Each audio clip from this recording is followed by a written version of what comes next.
咁啊，係啦，頭先都講過啦，我哋今年就唔派黑 copy 噶啦。如果有需要嘅話，可以 scan 翻個 QR code 啦，攞翻我哋嗰本書仔啦。咁啊，亦都再賣廣告啦，係啦，嗱，今日大家一場嚟到咧，可以就去係啦，做翻嗰個小遊戲，咁啊，儲齊幾個印仔，攞翻我哋嗰個盲盒翻屋企啦。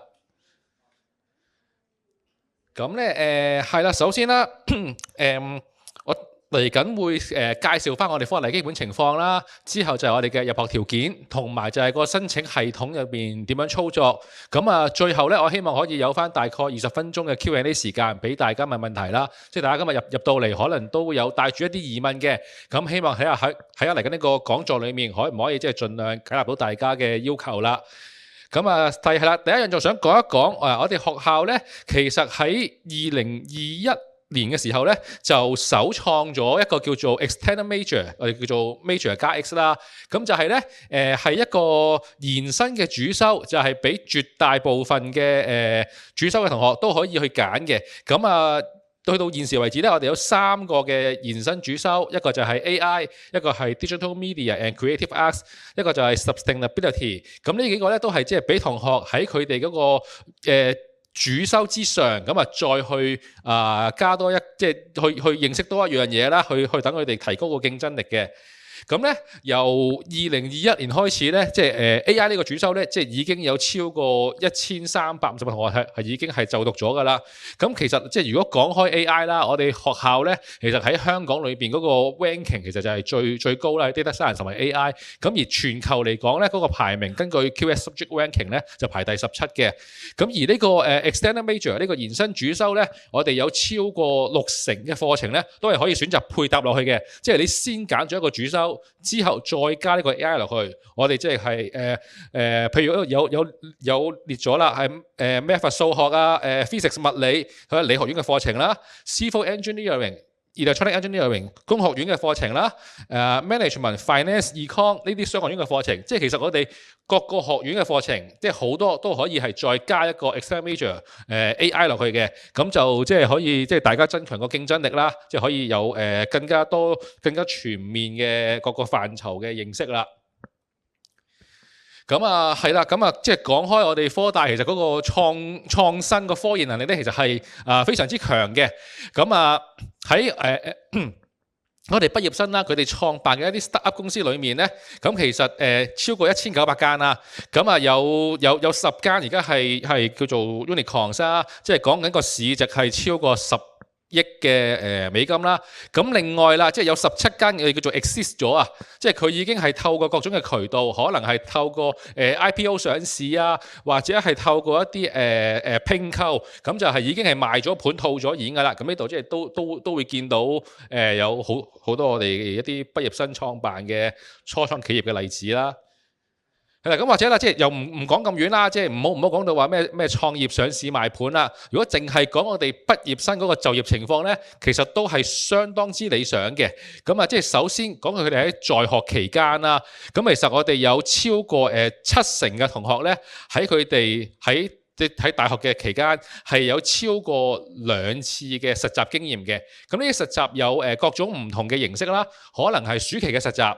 可能係有啲企業俾佢係1個學期嘅實習，甚至乎係1年嘅實習嘅，咁就各種嘅實習都有。咁啊，大部分嘅學生咧，起碼有1次，超過70%咧係有2次實習嘅。咁所以其實我哋啲同學喺畢業前，其實絕大部分都係有個實際嘅工作經驗嘅，即係喺反而相關嘅範疇，知道一啲即係基本嘅操作啦，即係唔係話完全冇實戰經驗地畢業嘅。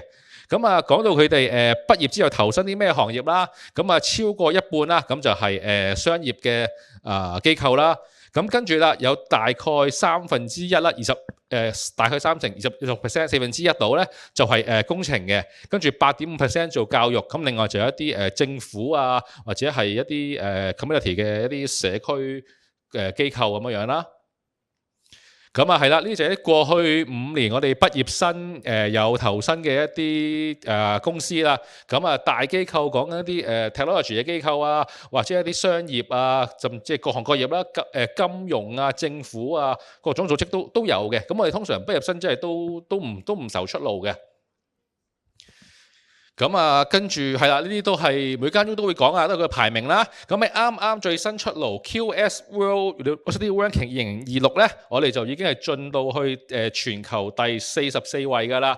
咁喺呢個Yan University，即係講緊成立唔超過50年嘅大學裏面咧，我哋全球排第3。咁就係啦，graduate 嘅 employability， 即係都係講緊畢業生，你即係嗰個就業嘅程度啦，亦都係排全球第24位嘅，即係各個排名都係非常之亮麗啦，係啦。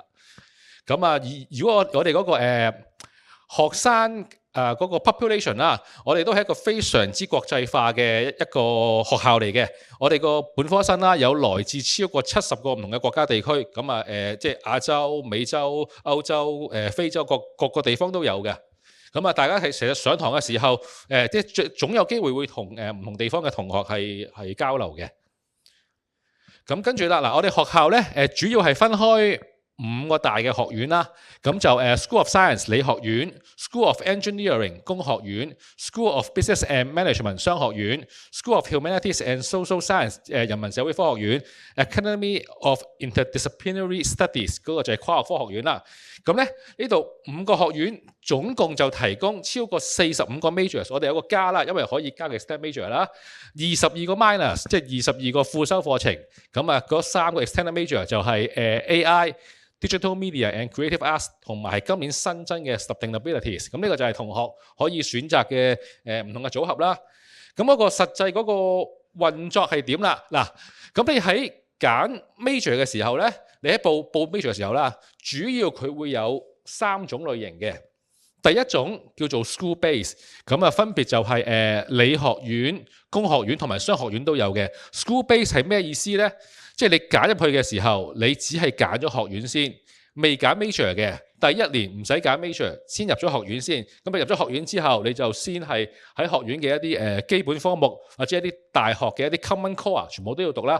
讀咗1年再揀，跟住呢 engineering 嗰6個department， 佢就會有一個 department base。咁呢個呢，就比學院就細緻少少，你就揀咗 department。但係每個 department 咧，可能佢會有唔同嘅 major offer 嘅，都係先讀咗1年嘅 department， 之後再揀 major。咁跟住啦，有43個課程咧，就係你直接揀入嗰個 program 嘅。咁呢啲都係最主要都係 for 10 degree 嘅同學，即係你畢業之後直接就銜接去嗰個課程啦。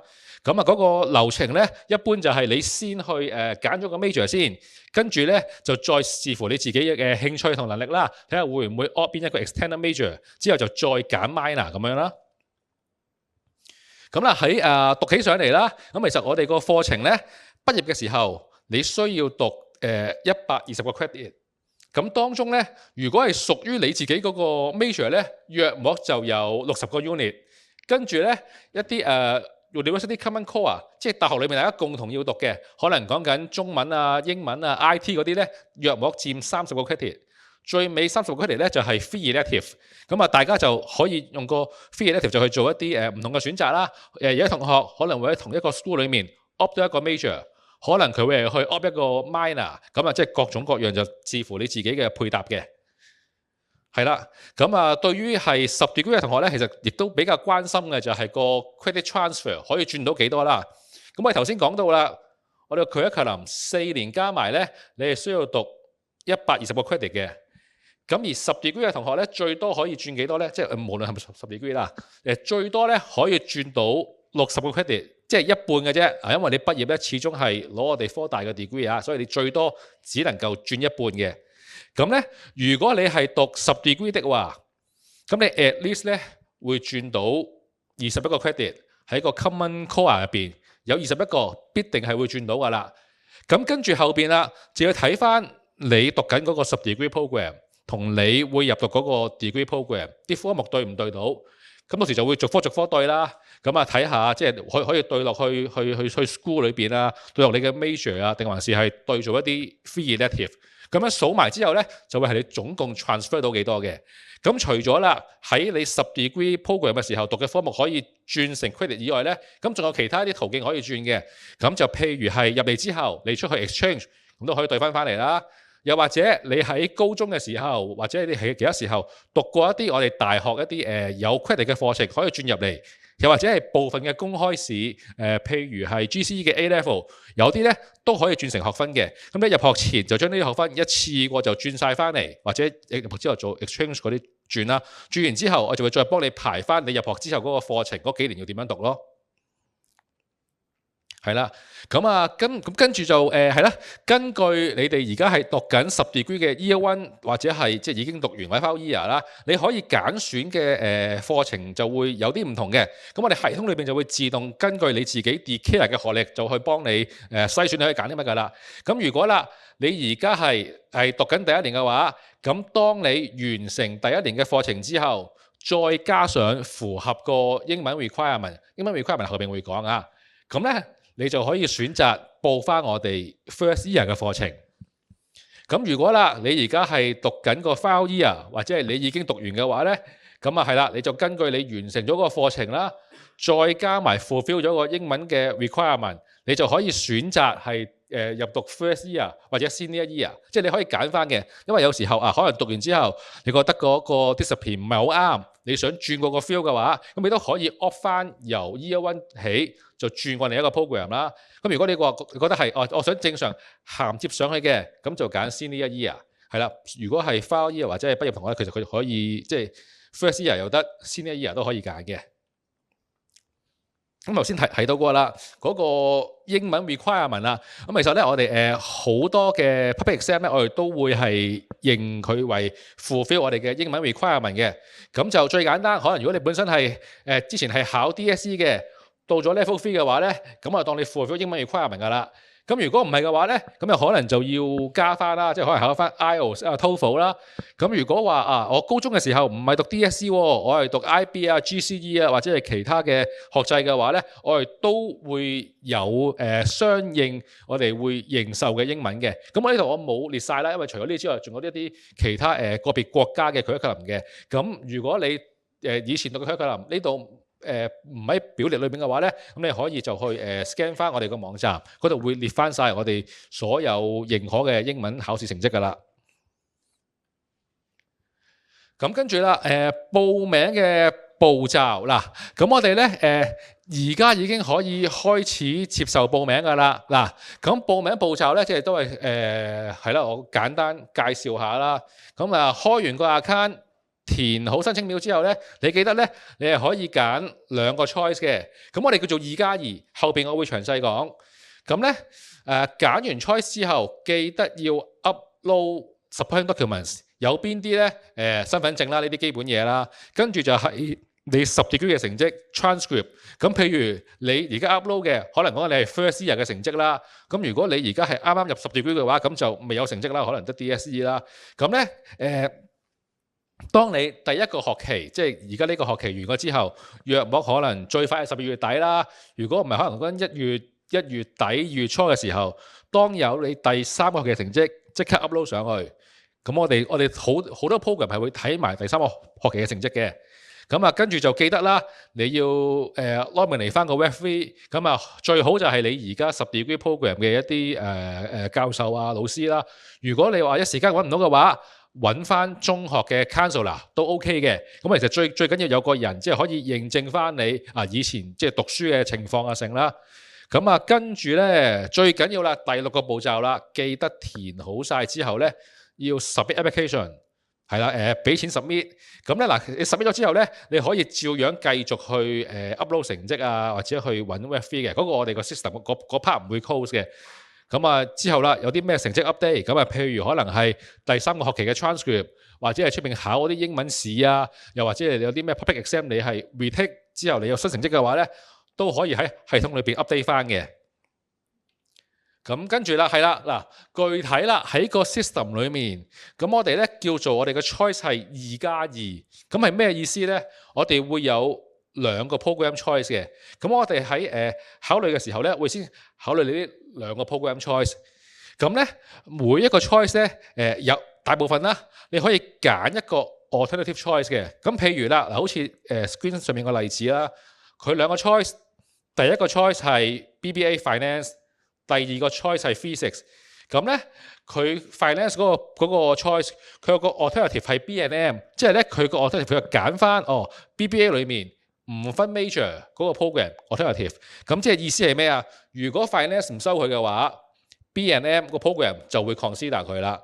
咁佢 second choice 啊，揀咗 physics alternative 係 science group A 喎，即係就係話如果 physics 唔收佢嘅話，咁樣 science group A 嗰個 block base year 1個 program 就會 consider 佢啦。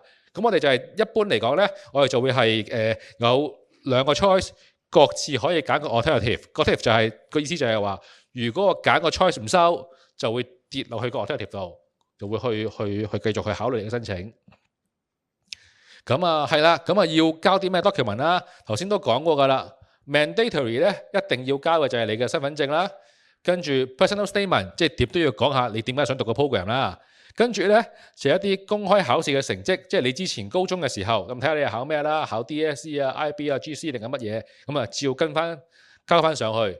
咁跟住啦，就係你而家讀緊個課程嘅 official transcript， 咁呢一刻就係咁交到 up to 舊年啦。咁啊之後如果第三個學期 ready 就上，第三個學期、第四個學期 ready 就上個 final transcript， 咁啊記得盡快update 啦，因為你唔 update 嘅話，我哋唔知你嘅成績有咩改動嘅。咁啊另外啦，即係如果你個成績啦，即係唔係考 DSE 嘅，你考其他，你可能你要另外再補個英文嘅話咧，都係喺度upload 俾我哋嘅。咁如果咧喺你交 form 嗰陣咧，呢啲成績未 ready 咧，我哋都可以填個日期嘅。即係譬如可能你嗰個英文你嚟緊打算要考未考，咁你可以填咗個日期先咯。咁你知道你大概幾時會考咯，咁樣都 OK 嘅。咁啊，跟住啦，係啦，就填寫一個 referee 啦。咁啊，呢度就都係nominate 翻你哋，即係最好係現時嗰個院校啦。如果唔係嘅話咧，就係之前你哋高中嘅老師啦。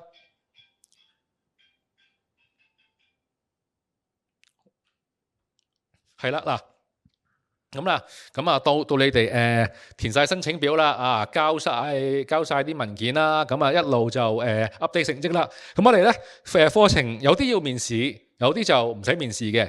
咁我哋最早咧就12月中開始咧，咁就會出 offer 啦。咁你就會見到出 offer 時候咧，咁你就會喺個 system 度見到嘅。咁譬如好似而家呢個例子啦，佢就係出咗 offer。咁咧佢就會先會係有個offer issue 啦，你上 system 見到 offer issue，咁跟住咧喺 action 嗰欄咧就可以睇翻啲 offer details 嘅。咁啦，如果你係12月嗰陣咧收到 offer 嘅話咧，咁一般都係 conditional offer 嚟嘅。咁你就去到7月嘅時候就要交翻文件啦。咁當你交翻文件之後啦，咁我就話俾你聽，你個 condition 已經 match 啦，我哋所有文件都收齊。咁所有 status 咧都係以 system 裏邊為準。咁就我哋唔會透過任何咩電話啊、電郵去 confirm 嘅，所有嘢都係透過呢個 system 為準。你一定要 system 見到先係真嘅，係啦，即係慎防被騙啦。咁係啦，咁咧同學咧嗱，譬如如果有兩個 choice 啦，你係有機會兩個 choice 同時都有 offer 嘅，因為兩個 choice 分開睇噶嘛。咁咧係啦，咁譬如話你報名嗰陣，我呢個 choice one 係 math，choice two 係 electronic engineering， 咁係咪到時候我兩個都 accept， 佢就一定會將我收去 math 㗎？唔係嘅，喺你 accept offer 嘅時候，你仲有一次機會去重新排序。即係譬如啦，到時候我先有electronic engineering 嘅 offer， 咁我 accept 咗先啦。之後啦 ，math 先至過2個之後 ，math 再有 offer。你喺 accept 第2個offer 嘅時候，你可以重新排序。即係譬如我已經 accept 咗electronic engineering， 到我有 math 呢個 offer 嗰陣，你可以再排過。你可以再排，究竟你係想讀 math 先啦，定係排個 choice one 先，定係 choice two 先？你個 priority 咧可以唔跟你一開頭揀嗰個 program choice 嘅。OK 嗱，咁如果啦，即係譬如你呢個 choice 你我哋冇收你啦，呢度 reject 咗，你就有機會跌落第2嘅。咁如果係你跌落去 science 加 engineering， 照樣一樣嘅啫。總之如果你喺1嗰個 group 裏面有一個 offer， 2呢個 group 裏面有一個 offer 嘅話，你就可以重新排過個次序。係啦。咁就係喺你接受個 offer 嗰陣，你就可以再排啦。咁留位費咧，只需要交一次嘅啫，就你話唔係話兩個 offer 交兩次嘅，你只需要交一次。我哋有第二個 offer 咧，你都係照樣撳 accept 之後排序就得㗎啦。咁係啦，係啦，呢個大家都會關心嘅。呢個就係咧舊年我哋錄取嗰個 stat 啦。咁就嗱，如果個 final 嘅 CGPA 以4分為滿分咧，舊年平均就3.57係啦。咁就都係過去幾年都約摸呢個數字啦，冇太大升跌嘅。係啦，咁最後就講下個 key days 啦。嗱，我哋個申請咧已經開始接受申請㗎啦，10月3號。咁我哋 Early One 10月20號截止。嗱，咁如果係咧10月20號之前你交咗申請嘅話，最快12月中就會開始收到 offer。咁係啦。如果你係過咗11月20號嘅話，咁喺1月8號之前你交到申請嘅話咧，就去到2月，咁啊大概可能今年要過年後啦，就會收到 offer 噶啦。咁我哋之後就一路就 rolling 啦，即係如果有人 decline offer 唔 accept 咧，就會一路補。咁啊一般就去到3、4月啦，個別可能會去到6、7月會再補，不過真係好少嘅。一般你去到3、4月之後就應該7至9成嘅 offer 都已經出晒㗎啦。